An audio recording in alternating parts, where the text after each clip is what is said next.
Hey guys, welcome to my first episode of NFL recaps and predictions. So what I'm going to do with these is I'm going to recap the previous week in the NFL, and then I'm going to predict the next week in the NFL. And I'll probably do these maybe same day every week. We'll see what happens. We'll see how much traction this garners, how much you guys are actually interested in it. But we'll see. I'll do it using Madden. I tried to do it doing something else. It didn't work out well for me. But here we go. The Chiefs and the Raiders. The Raiders were able to win this game in the waning moments of the game. I'm proud of them. I didn't think that they could do it. They were losing this game pretty much the whole way throughout. The Chiefs are the better team, but the Raiders used their home field advantage. Derek Carr, Amari Cooper played out of their minds, which is what you expected to happen all season long. It just hasn't been happening. So I was actually able in one of my fantasy leagues to get Amari Cooper on the cheap in a trade because he wasn't doing shit, and then he exploded in this game. It was fantastic. Hopefully he can keep that up. I know the Chiefs have lost a couple games now, but they're still probably the best team in the AFC. The Bills were able to knock off the Buccaneers by a score of 30-27, and, normally I'd say good job to them. The Bills are doing very well this season, much better than I thought that they would. However, they got so many turnovers from the Buccaneers in this game. They should have been beating them by 20, but that's not what happened. But they were able to pull out the win at the end with the last-minute field goal there, so I am happy for them. The Bears able to pull off the win at home, and the Bears with 2 defensive touchdowns against the Carolina Panthers. Cam Newton didn't know what hit him, and he couldn't score against this team at all, which sucks because he's also on my fantasy team, but what are you going to do? But the Bears, great game. I tip my hat to them. Fantastic game they had, their defense in this one. Not their offense, but their defense. Titans and Browns had a field goal fest. Titans had to take the Browns to overtime in order to settle it 12-9. It's kind of embarrassing for the Titans that they had to go to overtime with the Browns, but especially with Mariota back. I mean, I'm hoping this isn't, a thing that continues for the Titans because the Browns they're really bad right now. They don't know who their quarterback is. It's terrible. It's like the same old thing every year with the Browns, and I thought they could have been a little bit better this year. Saints-Packers. The Saints had to come back. Drew Brees with a couple early interceptions in this one. But the Packers, without Aaron Rodgers, Brett Hundley he didn't get it done. I mean, he had his chances. The Packers had leads, and it just wasn't able to happen. The Saints overpowered them at the end of the ball game, and I'm proud of the Saints because usually they do not win these outdoor road games away from home, so good for them. Jaguars shut out the Colts on the road 27-0. I can't say we didn't see this coming. I mean, maybe not the shutout, but the Jaguars are the better team here. The Colts have no Andrew Luck, which means they pretty much have no team. Cardinals get shut out in London by the LA Rams 33-0. The Rams are clearly the better team, but they also knocked out Carson Palmer, and they limited Adrian Peterson big time. So Adrian Peterson, who went off last week, did absolute dog shit this week. So the Cardinals weren't going to get points on the board, and it showed. The Dolphins at home able to pull out a 14-point comeback in the fourth quarter, 17 unanswered points to win the game, including a last 30-second field goal by Cody Parkey. 2 TDs from Kenny Stills in that fourth quarter, thrown by Matt Moore. Jay Cutler gets hurt. It's a blessing in disguise. Matt Moore comes in. He's always fired up when he comes in off the bench. I love his charisma. I love the way the man plays. I really think he should be the starter for this squad. As everyone knows on the channel, and if you're new, you don't know, I am a Dolphins fan. I love the Dolphins. I've loved them since I was 6 years old, pretty much. Maybe even before that, but the first game I remember is the fake spike game. I was 6 years old. I hate the Jets. I always hated them. They were always ugly. Their uniforms were always ugly to me, and I wanted the Dolphins to win that game, and they were losing. And Dan Marino is my fucking hero. And he beat them, and I've stuck with the Dolphins ever since. Dan Marino is 100% my GOAT. And the Miami Dolphins were able to come back. It's another classic Jets-Dolphins game. They were able to get this win. Josh McCown throwing the pick in the final minute to set the Dolphins up for that field goal. I'm proud of my Dolphins. I didn't think they could do it in this game. I was crying on Discord the whole time. I thought that they were going to lose this one. The Vikings able to beat the Ravens. The Vikings were home. I can't say we didn't expect it. The Vikings have a good defense. The Ravens have a good defense. I think the Vikings have a slightly better offense because they can run the ball a little better. And they have a little bit more of a balanced offense. So I would pick the Vikings to win this game, and they did.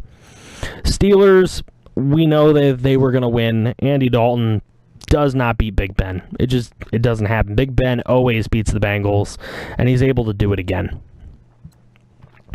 The 49ers got their asses handed to them at home here, 40-10 against the Cowboys. Zeke Elliott just destroyed them. I mean, when he's not being suspended, you know, he's just going to have big games, I think. You know, he's got to, in order to get the Cowboys back in this race, Zeke Elliott's going to have to run in there because I think it's been shown Dak Prescott's not one of the best quarterbacks in the league. He's all right. He's a good game manager, but he is not a star quarterback. Let's just say that. But we can't say we didn't expect the Niners to get killed here. The Chargers. This is something maybe some people expected. I didn't expect it to go down this way, but it was a 21-0 shutout for the Chargers. They get their first win in LA. Good for them. However, Denver's reeling here. I mean, they lost to the Giants last week. They lose to the Chargers this week. It's not looking good for them. They don't have a quarterback. I'm sorry to say. If they think Trevor Siemian's better than Paxton Lynch, then there's not a quarterback on the roster.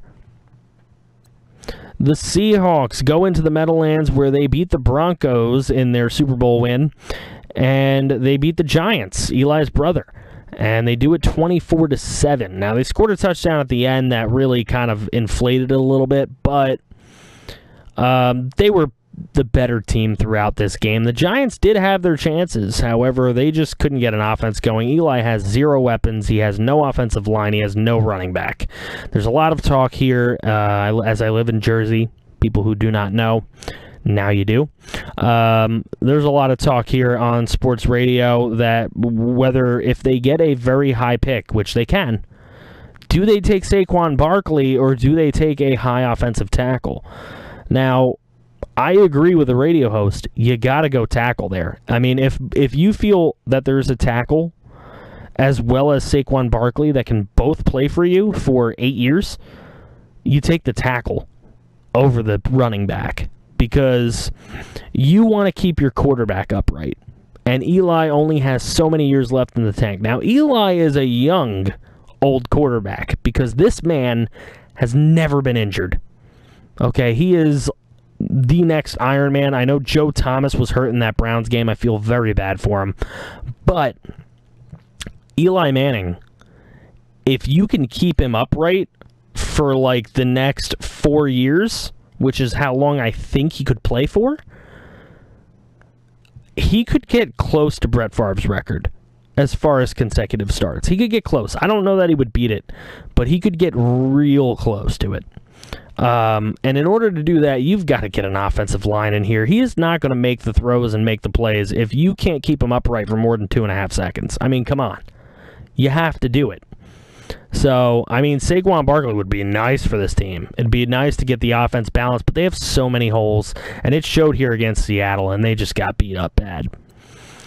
New England able to beat Atlanta here, and the score was 23-7. And Atlanta had a score in the last 5 minutes in order to keep it from being a shutout. Atlanta does not look very good. Atlanta's loss of Kyle Shanahan has been terrible for them.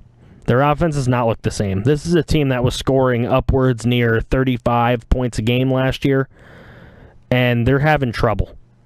Okay, they scored 17 against the Dolphins. They scored 7 here against the Patriots. The Patriots do not have that kind of defense. That's trouble with the Falcons' offense. They held the Patriots to 23. I give them kudos on that because that's hard enough to do. But to score 7, it's not good. Shows where your problems lie. Coaching. The Philadelphia Eagles tonight, as I am recording this on a Monday, do take down the Washington Redskins by a score of 34-24, so they sweep the season series against Washington. I just want to say, Lance, you were wrong about the Redskins winning this game. The Eagles now go to 6-1. Okay, the Eagles got and had an early interception. Carson Wentz, unfazed, turns around, throws 4 TD passes. So the early interception did nothing to waver his confidence. Now we will move into the Week 8 predictions, and I will go over every game with you guys here. Let's take a look here. The Thursday night game is the Dolphins taking on the Baltimore Ravens. I will 100% be watching this game. I expect the Ravens to win. I mean, if you look at the Dolphins-Ravens history, last year at home, the Ravens whomped us. And that was with Tannehill. We were a decent team on the road to the playoffs, obviously, and the Ravens were not. And we got killed. And I was at that game, unfortunately. And now, and the year before, they also killed us. So, I mean, they just have our number. They beat us really bad in the playoff game. Ed Reed with 2 picks on Chad Pennington. That was the last time the Dolphins were in the playoffs before this past season. And I just feel like they have our number. I know that the Dolphins technically probably could be the better team right now, as they have a more balanced offense, and their defense is good enough to stop the Ravens' offense. It is. Their defense isn't perfect. It really isn't. And it showed against the Jets. They were able to beat up the secondary. But their defense stopped the Atlanta Falcons when it had to. Stopped the LA Chargers when it had to. It has stopped teams when it has had to do it. And I think they can stop the Ravens. The problem is I don't know that they're going to score any points. I just don't know that they will. So I would have to go with the Ravens on this one. Okay, then we have Vikings at Browns. I'm sorry, this is just an easy one to pick. I would give you more insight, but I mean, it's going to be the Vikings beating the Browns. I mean, the Browns are not going to score many points against this Vikings defense, and I feel like the Vikings will score just enough to get by. It might be another boring, low-scoring game, though. Raiders-Bills is my pick of the week for 1 o'clock games. So if you are somebody with Sunday Ticket or whatever, and you can watch any 1 o'clock game you want to, that's the one you want to watch. Okay. Raiders and Bills is going to be very intriguing. The Bills are more of a defensive team this year.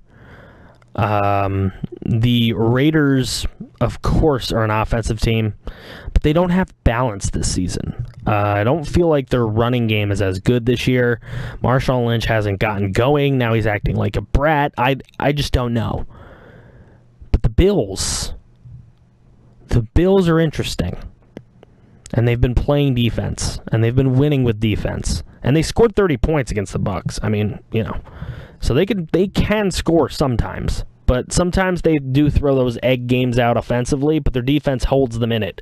So I don't know what to think of this game. I'm going to pick the Raiders, but I'm going to say it's going to be a very close game and one to watch for sure. Colts at Bengals. The Bengals should have this. They really should. It could be closer than I think, but I think the Bengals are just going to whop them. I mean, the Bengals have not had a lot of luck recently, but the Colts have 0 luck.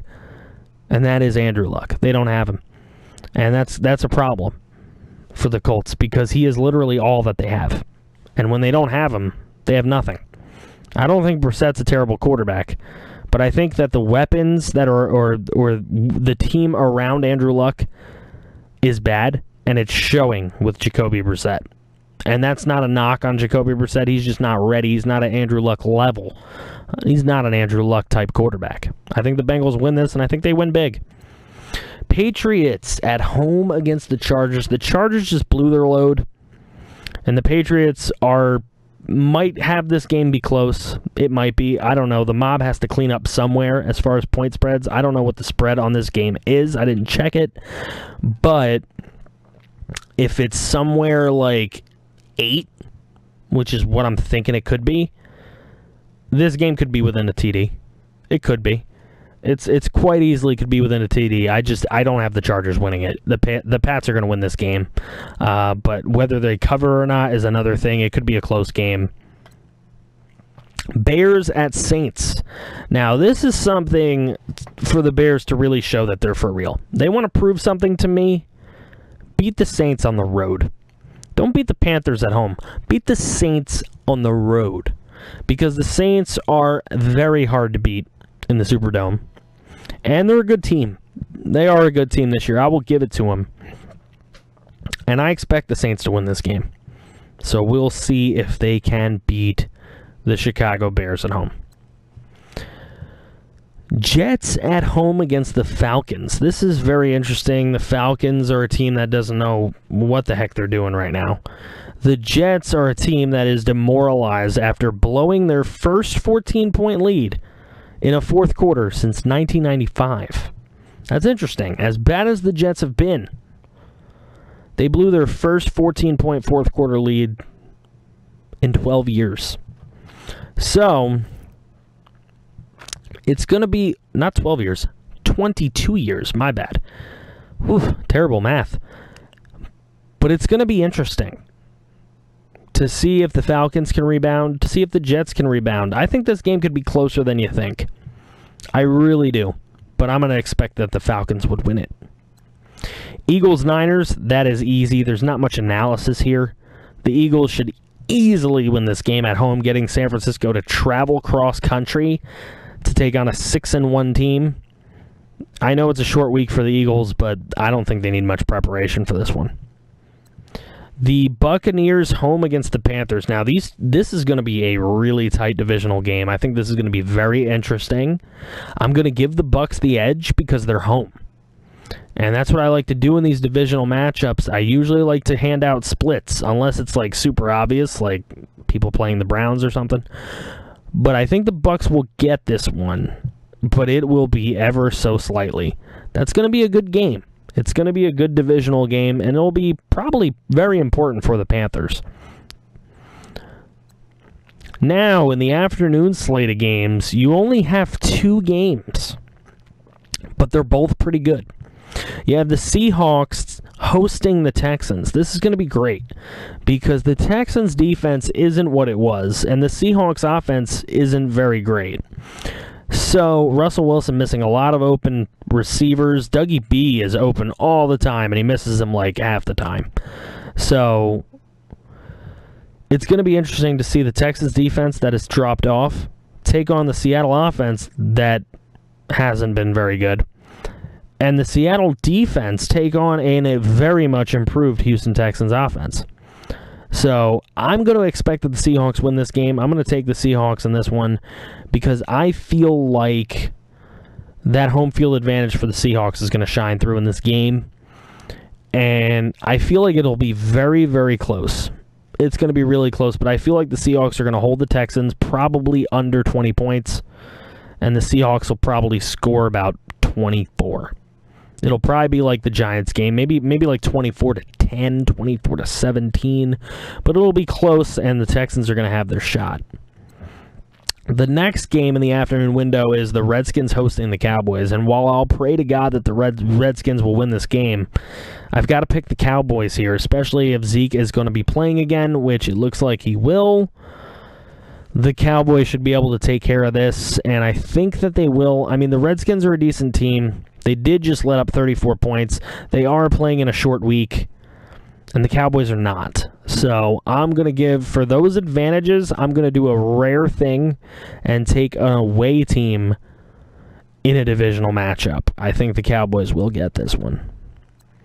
The Sunday night game is fantastic as well.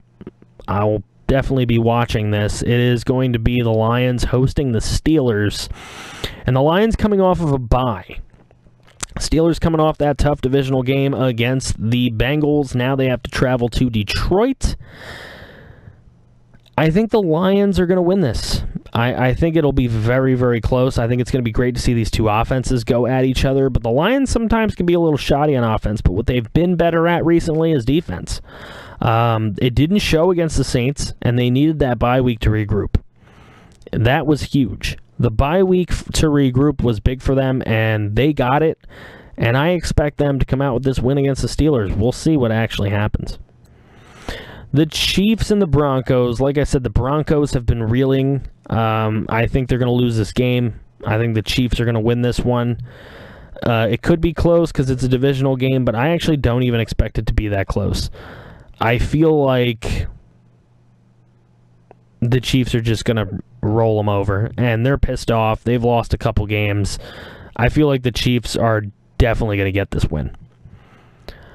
All right, so there you go. I have the recap and predictions going for recap season week number 7 and the predictions for week number 8. What I will do at the end of this video is I will put up my power rankings along with a little music for you guys. Power rankings to close out the video for the NFL. Guys, what I'm asking you to do is drop a like on this video. Show the video some love. Show that you're actually enjoying my little insights into the games. Whether you agree or disagree isn't really a problem. You can go ahead and put that in the comments section below. And if you're new, you can go ahead and subscribe. And once again, thank you to all of the subs who have come over from Param Crow's channel to come check out my channel. I do hope you are enjoying checking out my videos. Let me know you're enjoying it by putting some comments in the comments section. I like to interact in the comments section. I like to interact on Discord. If you come out to a stream, you may be able to get a Discord code to join the FG fam up in the Discord. But thank you guys so much. That's all I have for you. Here are my week number 7 power rankings. Take care. Have a great night.